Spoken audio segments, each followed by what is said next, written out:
computer.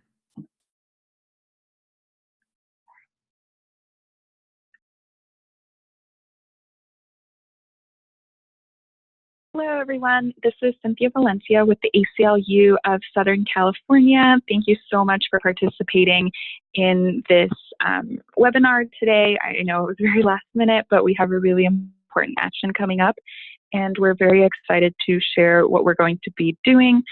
So real quick, let me just introduce myself.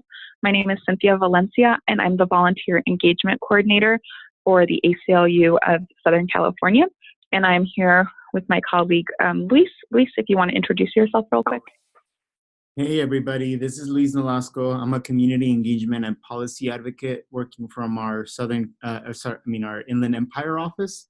And most of the work that I do is around immigrant rights and criminal justice. So I will be co-hosting this webinar with Cynthia today.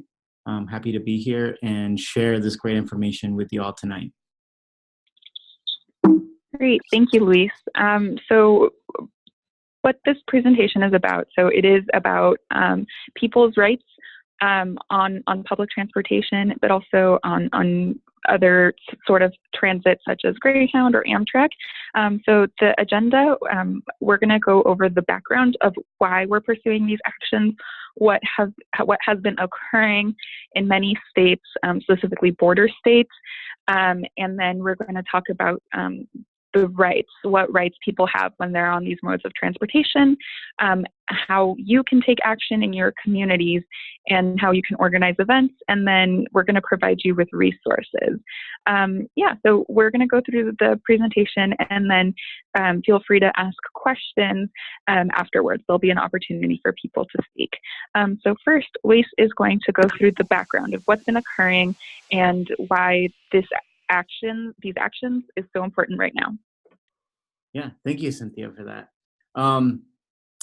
So let's start with sharing some background and just give a little context as to why that we're kind of putting this webinar together and some of this content. So over the past couple of months, primarily most of 2018, the ACLU, alongside other immigrant rights organizations throughout the country, have been documented and seen an increased number of Customs and Border Protection officers on different modes of public transit, such as Greyhound buses and Amtrak trains. For us, this is very concerning, and it's kind of a sort of response, right? And as part of this administration, who promised an increase in such officers throughout the country, to just kind of even take a step back, even before that, right?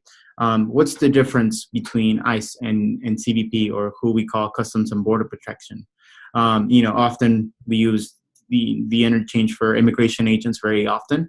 But if for this presentation, our main entity that we're going to focus on is CBP, or Customs and Border Protection, and they're a little different than ICE, right? So ICE stands for Immigration and Customs Enforcement, which is one of the many wings under the Department of Homeland Security. So the way that I like to explain it is the Department of Homeland Security is the umbrella, and everything else it kind of falls underneath, right?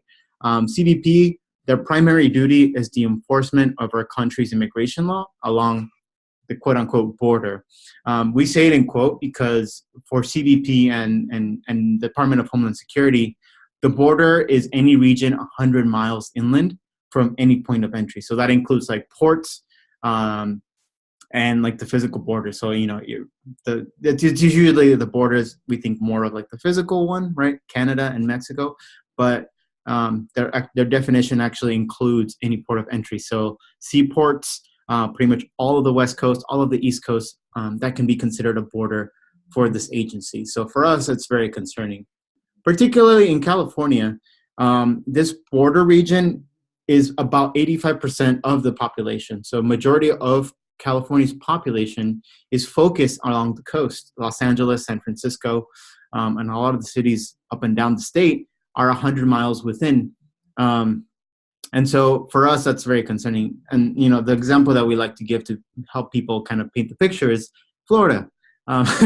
It's surrounded by ports of entry. So it's technically a huge border state because any point of entry into Florida is it's a port sea. So CBP is often patrolling. And so CBP can get away with pretty much the enforcement and patrolling of these areas under that, right? It's the border, thus it belongs to CBP to patrol. However, we know that CBP is one of the most notorious law enforcement agencies in committing human rights abuses without much oversight. This has been a battle that the ACLU has really been taking the lead for a long, long time in fighting back against CBP abuses along the border. And, you know, we encourage you to check this, to the website out, holdcbpaccountable.org. That's sort of one of the projects that the ACLU alongside other human rights organizations along the border have been really pushing for the past couple of years to really bring this into attention and like really just hold, you know, as the title says, hold CBP accountable for their constant abuse of human rights. But for us, you know, talking about the border, it includes a huge majority of our population, and CBP is an agency that can essentially do what they want to do without repercussion. You know, for us, it's concerning, and that's a recipe for civil rights violations, particularly in California. So that's, you know, that's sort of the background as to why we're involved in this issue particularly. But this one, you know, this is really the story that I believe kind of kicked off a lot of this advocacy. Earlier on in this year, so that's not an actual video, but it's more of a screen share, a little screen of the Miami Herald. So earlier this year on January 19th, as you can see on the picture, this video was caught where Border Patrol officials boarded a Greyhound bus in Fort Lauderdale, Florida, and demanded to see the citizenship of every passenger. For us, that's concerning. We had never heard of that. We haven't heard of such an increase before. You know, a couple of years ago, 5 to 10 years ago, this was a common thing, but it had been for a while a thing that we hadn't heard about. And so this actually kind of drew a lot of media attention and started a lot of blogs of what actually are your rights if CBP boards your train or bus. And so after this was published and the story kind of went out, you know, different localities throughout the country started publishing and reporting very same stories. Washington, we have the story from New York in Syracuse, where very similarly, CBP boarded an Amtrak train and demanded to see the citizenship of every passenger. So throughout this year, we have documented numerous cases, not from just ACLU of California, but the ACLUs throughout the nation have been reporting this issue and this increased enforcement on public transportation. So going back really quickly to the Florida incident, that particular incident ignited a lot of community activists and organizations to really engage with Greyhound and, you know, wanting a response of why this happened. And so Greyhound actually posted the statement that you can see on their blog. So, you know, I won't read it all for you, but the most important sort of thing is that the bullet part, right, that they say that they are required to comply with all local, state, and federal laws and cooperate with relevant enforcement agencies if they ask to board our buses or enter stations. For us at the ACLU, we think differently, and we actually, you know, and we'll kind of get to that eventually in this presentation. But there are certain provisions in that we think are false, and we think that Greyhound actually has more power than they think they do in allowing CBP on Greyhound buses. So this is particularly the reason why this is happening now. Is this we want to take action, and we want to do, you know, ensure Greyhound understands that we don't want their company to just open the doors for Border Patrol to come in and carry out enforcement operations on their buses, right? There is a lack of safety that passengers will now have to face, right? And have to take the extra precautions if they want to travel, which shouldn't happen, right? This is not a country where you have to show your papers all the time, right? That's not the country that we want to be. So, you know, for us, that's important to be engaged. And so, you know, the objective is to fight back against increasing enforcement practices, to provide advocates like yourself with the information to take action. And ultimately, we want to educate the community on how to protect themselves when traveling on Greyhound and Amtrak. So this information, we'll get to the next slide with the Know Your Rights content. That's actually pretty general, so you can apply that to Greyhound. mega bus, a lot of these buses that are interstate or that travel along borders. There's also Amtrak or any other sort of public transportation that kind of travels that way. There's sometimes cross country trains outside of Amtrak that do that. So this information is meant to be shared generally, and then after that we'll talk about how to take action locally, which is really going to be focused here in Southern California. But just a little disclaimer about the content. And without further ado, I will hand it off to my colleague, Cynthia, who will share a little bit about the KYR part.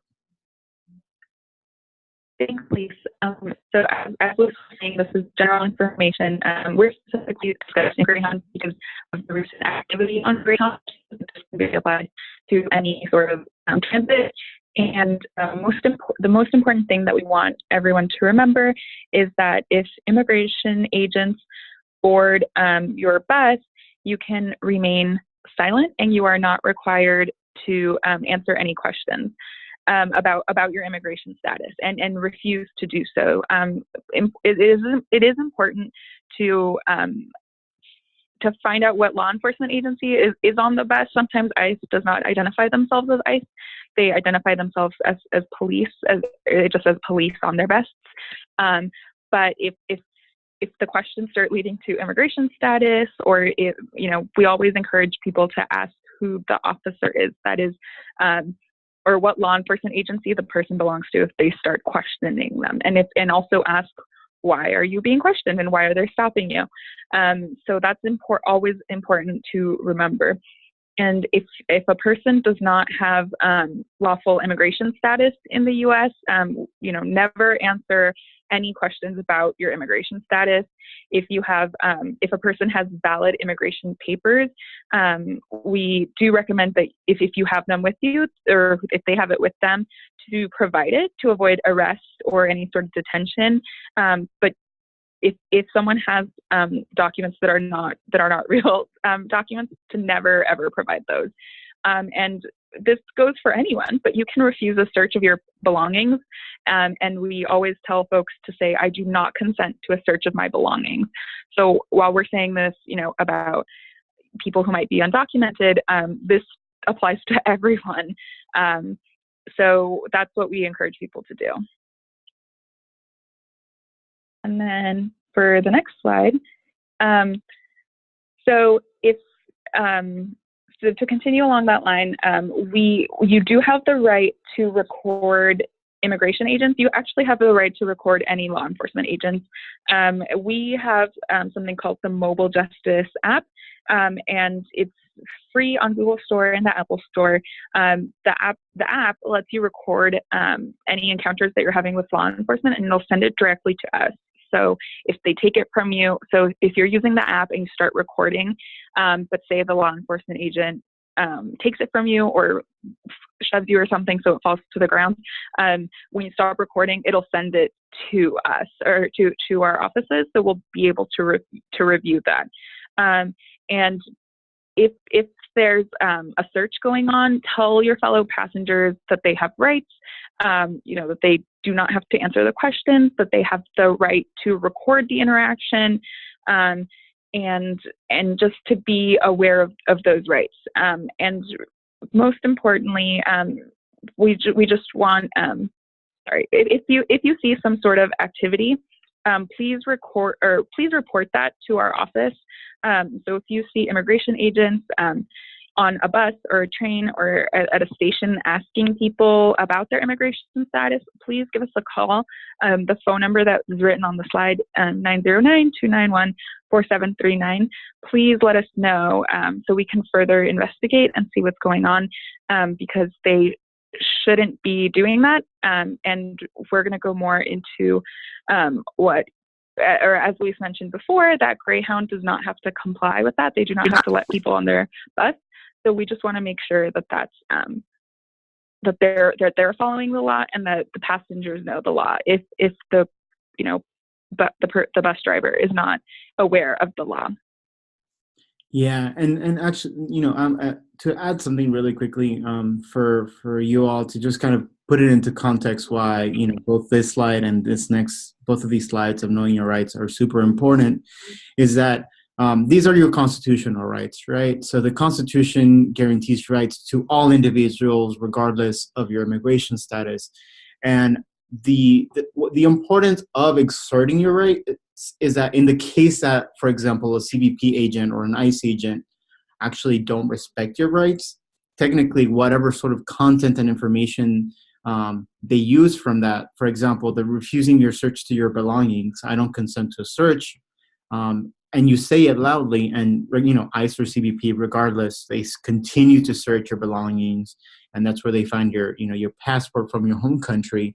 Technically, when that person goes to court, you can ask to be removed from the proceedings, or if they initiate deportation proceedings because they found this passport, you can take that to court, because the way that evidence was found was unconstitutional, because they violated your Fourth Amendment, right? Like they violated your consent to search your belongings. So very similarly to how we're asking with the never provide false documents, never say anything. I think a lot of that is so that we can inform people, but also in the hopes that somebody's rights are violated, and they do end up in deportation proceedings, that the violation is one tool to supplement and help them in their immigration relief. It's not always a case. We're not attorneys. Cynthia or myself are not attorneys, but this has been a tactic that we have seen has been successful, and this is the sort of importance of knowing your rights, right? That any information and content that is obtained unconstitutionally cannot be used against you. So that's super important. But yeah, so handing it back to Cynthia. Thanks, Lise. So what our next steps are, we want to take action. We want folks to know their rights, to know what they can do to help. So for all of you joining the call, and we're going to keep sharing this with the community, on March 23rd, which is next Friday, we will be having 4 different actions across Southern California to make sure that people know their rights, and that Greyhound hears us, and in saying that they do not have to allow CBP onto their buses. The bus driver or whoever can say, no, you are not allowed on this bus unless obviously you have a ticket. But we want to make sure that Greyhound follows the law that exists, and also that they change their policies and practices to deny CBP access to the buses, because they do have rights as well. They can protect their passengers, and we want them to do that, to take that step. So that's why these big actions are so important. We are going to provide Know Your Rights information and education to the bus drivers on that day, as well as to the passengers. Like I mentioned, the 4 locations that we're going to be going to are Los Angeles, Anaheim, San Bernardino, and Indio. And there we will be speaking with passengers, bus drivers, and we'll have some media there covering the actions that we are doing. So this next slide shows the different events. There's a link there to People Power. It's just the event page where you can RSVP if you can attend. We have 4 different locations where someone from ACLU staff will be there. The next slide. This is what it looks like. This is just a screenshot, but just click on the RSVP. And if you have any questions, you can be in contact with the host of that action, and we can communicate that way. Next slide. So what we're going to go through now is, so next week, we are going to be hosting an action, but this is something that you can do with your community on your own. We're going to provide a toolkit. So if you cannot make it on Friday, or if you want to continue doing this kind of work, we're going to have a toolkit available to anyone who wants to participate in this kind of KYR actions. So the first step that we're going to be doing is for you or anyone that you know who might be interested, is to organize a group. You don't have to be a large group. You don't have to do this for hours on end. If you just want to go to a public transit station and with a group of your friends or family or whoever you know that is interested in this process, we will have these materials provided for you. So step 2 would be to read this toolkit to your group. This presentation is being recorded and will be available online. so you can go back to it if you forget some points. And we will also have lots of content on this website. And on here you can see Luis's contact info, so feel free to email him if you have any questions or need some guidance and advice with your action. Step 3, please, we will, like I said, we will provide these documents online, and you can print them out or we can send some information to you.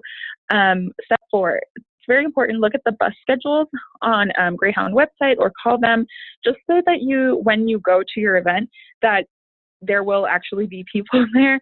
To make the greatest impact, you want to be, right before people are coming or right after people are arriving somewhere, so you can hand them the materials, just so that they know in the future about their travels.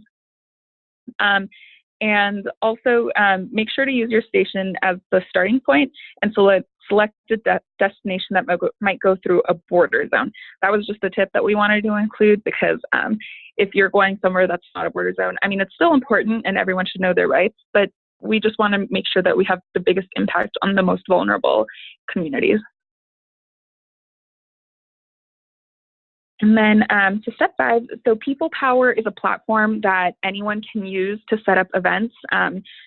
As that page that was shown previously, you can go on there, create an event, and People Power is a platform that will publicize the event to people in your area, and you could get new volunteers that maybe you haven't met before. So it's a really good tool for you to use to build volunteers and build a base in your community. Step 6, always come up with a security plan. We don't anticipate any sort of problems occurring, but be wary of your rights when you're in these places. What's public property? What's private property? In case people are telling you you can't be here in public property, you definitely can. I think Lisa's going to go more through that soon. But just saying, come up with a security plan. Ways to contact each other. We don't anticipate anything negative happening, but we just want to make sure that everyone feels safe and that you're all looking out for each other. Step 7, make sure that we know about your event so that we can help you. We can help you promote it to other people in your community, and then we can also give you everything that you need and any sort of advice. So feel free to reach out to us. And here on this slide, you will also see contact information for us. So like I said, next week, we're going to have 4 different actions throughout Southern California. And here next to the cities, you have the folks who are going to be the leads in each location. But we are all very knowledgeable about this process, so you can feel free to ask us about if you need tips or anything. But use us as a resource, use the People Power platform as a resource, and the website that we'll be handing out. Great. Moving on to the next step. So once you've gotten your good group of folks that are really interested, you have your security plan set up, you created your People Power event, you've emailed us for content, and we shipped you already some KYR materials, or you printed some and you're ready to go. And media is always super important. Media helps amplify our message and our actions to a whole nother level.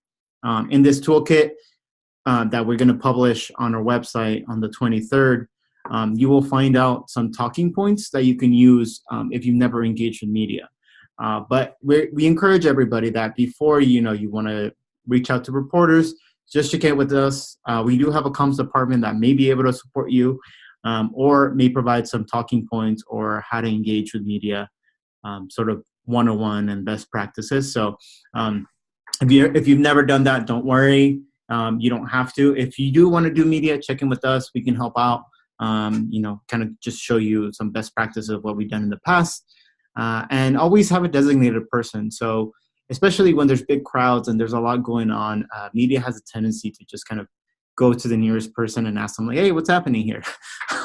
So it's usually good to have a person that is designated in reaching out and looking for media when they show up to the event, so that it's just one person that is on message talking to them, rather than just maybe potentially stopping a person that's passing by. It's like, what do you think of this event? And they say something completely terrible, right? So it's sort of preparedness, that making sure that our viewpoints and our talking points are being expressed across the mediums that media is present. So once you get that done, we will every single, so the 4 events that we will be at, we will have some ACLU t-shirts that you can wear while you do this public education work.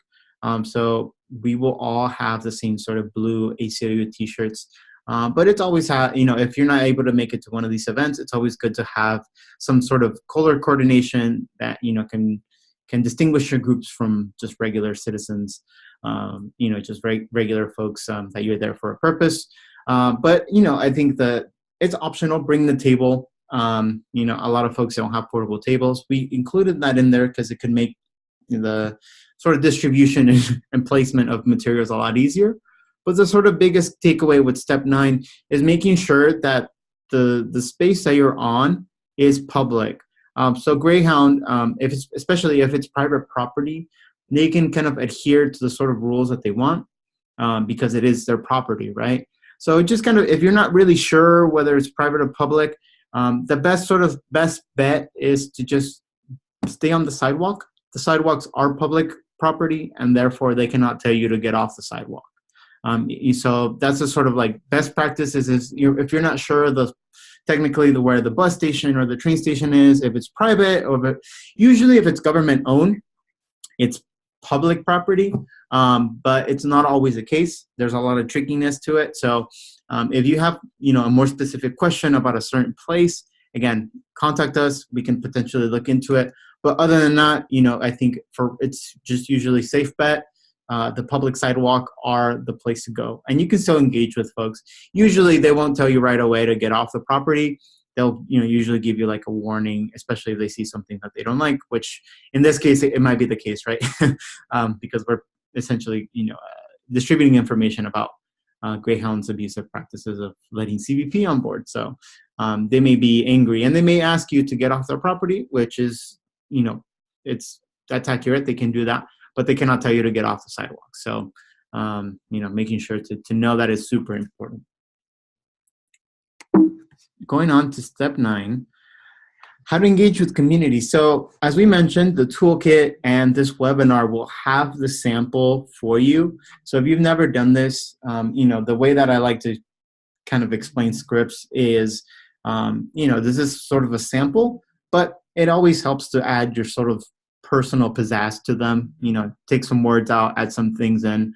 So we created 2 sample scripts that you can use in engaging with community members at the bus station and passengers. So the sort of process would be, right, you have your materials, you have your table, you're on public property, and you're just engaging with folks. And so this is a script to help you sort of engage with them and kind of, I think the biggest sort of obstacle for folks often is they don't know what to say.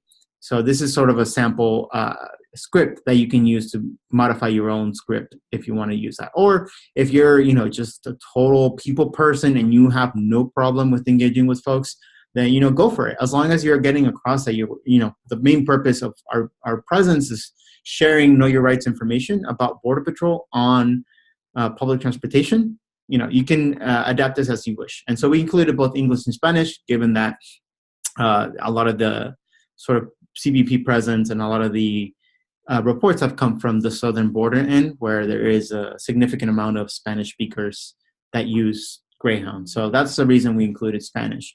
But if you have any questions about that, feel free to refer to the toolkit or this webinar that will be all posted on our website.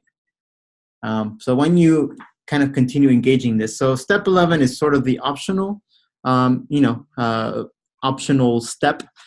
We're not, going to tell everybody to do this, but if you see an opportunity to talk to one of the bus drivers, or in the case that you want to do an action at a train station or an Amtrak, the conductors. So, don't go out of your way and try to disobey, Greyhound if they already told you to get off the property, just to go talk to the bus driver. Like this, just if there's an opportunity to engage with them and you feel free, and if you see them and they're not busy, feel free to engage with them. And so the sort of sort of reason for this is we want to share what they can do as bus drivers, right? We believe that bus drivers and conductors can stand in solidarity with immigrant communities, and they can do a lot to help us in this fight against discriminatory enforcement practices on public transportation. So essentially, the bottom half is what we want to get across to these bus drivers and conductors. So the most important takeaway is to remind them that they, as bus drivers and conductors, have the Fourth Amendment right to refuse Border Patrol access to the vehicle unless they have a warrant. If you refuse Border Patrol access to the vehicle, it may not legally board the vehicle to search or question your passengers. As we mentioned before, the 100 miles of the border, right, the quote-unquote border, that's not enough for them to just want to board your vehicle. They need your voluntary consent or a warrant to comply with the Constitution. Border Patrol may also board and speak to passengers without a warrant at a port of entry or fixed checkpoint. So that's super important. So if you go through a fixed checkpoint, those big institutions that are like, they're not, they're set in stone, you have to pass through those every time, they can actually ask those, right? Or if you're coming into the country or through like a port of entry, for example, airports, like that's all fixed checkpoints. So they technically can ask for your information and for the citizenship of folks at those points. However, everywhere else, so the 100 miles inland, and they're still, searching and patrolling, then that's where it becomes a different situation, right? But if they just continue to ignore that and they're going to continue to board your bus, you can notify your passengers and encourage them to exercise their rights, right? Tell them you have the right to remain silent and you have the right to refuse a consent to your search of your belongings. So I think that's super important, right? We realize that even though you express this, sometimes the Border Patrol officers will ignore the bus drivers. So at the very least, if they can give people a heads up, the passengers can express their rights and potentially protect themselves from possible detention by CBP. So it's standing in rising in solidarity with the passengers, bus drivers, and passengers. So just kind of touching on the sort of Fourth Amendment a little more. So Greyhound continues to say that there's no legal requirement that allows CBPs on its buses. However, we think that the Fourth Amendment applies to that situation. So if any of the bus drivers have any questions about this, kind of reference to this little slide here, that Greyhound, the Greyhound bus drivers and Greyhound as a company has a Fourth Amendment right to deny CBP agents access to their buses if they don't have a warrant. The only exception to the rule is, as we mentioned, actual border or at a permanent border checkpoint. So making sure to share that if they have any of those specific questions. And don't worry about anything else. Just say that you're not a lawyer, you don't know exactly, but as an American, right, that the Fourth Amendment applies to this situation and that they should express their Fourth Amendment rights. So that's sort of kind of getting towards the end of our presentation. We hope that sort of steps on how to organize an action were pretty clear. There's a lot of content, as you can see here, but as we mentioned, all of this will be posted on our ACLU SoCal page. So we are working on kind of creating that page and finalizing it for the launch of this campaign on March 23rd. So when that does launch, you can go back to our ACLU SoCal page and we should have a landing page for all of these resources.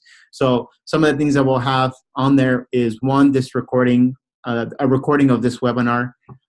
We will have the hotline number to report incidents. So the number that Cynthia shared with you earlier, the 909 number, that will be very visibly there. We will have Know Your Rights on Board graphics. So we are currently working on some public education materials in graphics that we will share with folks.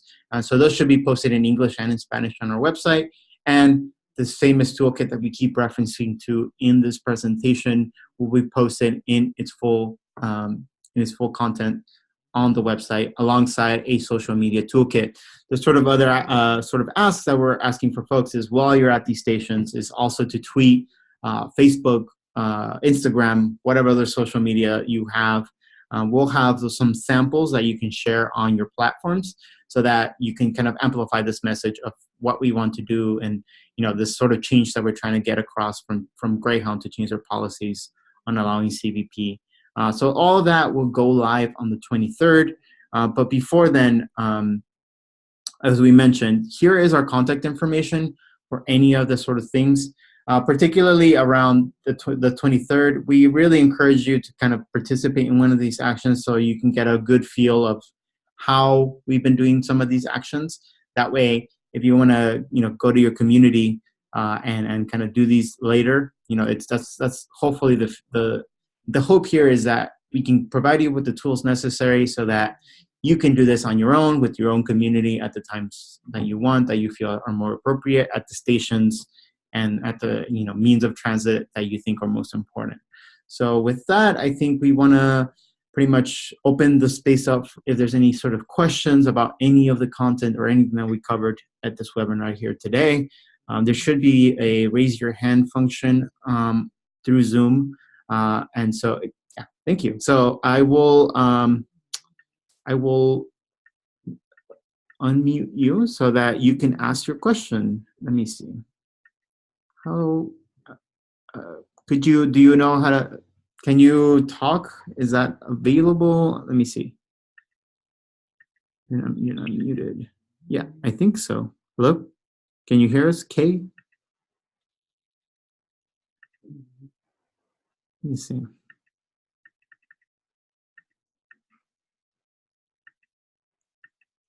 Unmute. Oh. Aha, there we go. You should be able to speak now. What's your question? No?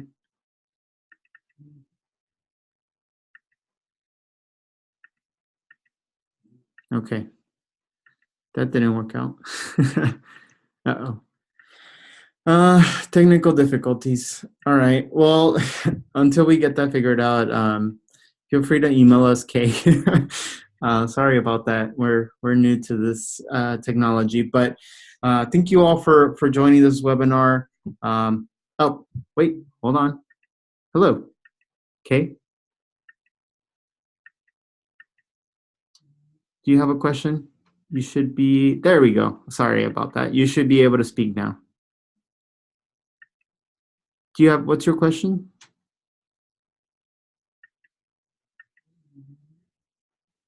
Okay, maybe not.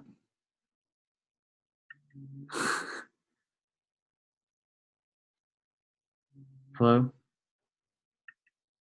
Okay. Alrighty. Well, we just encourage you, please email us with your question and we will get to you shortly. So with that, we just want to end tonight's webinar. Thank you all so much for listening to us. And as we said, we look forward to seeing you on the 23rd in LA, Indio, San Bernardino, or Anaheim. Thank you all so much. Have a good night. Thank you. Have a good night.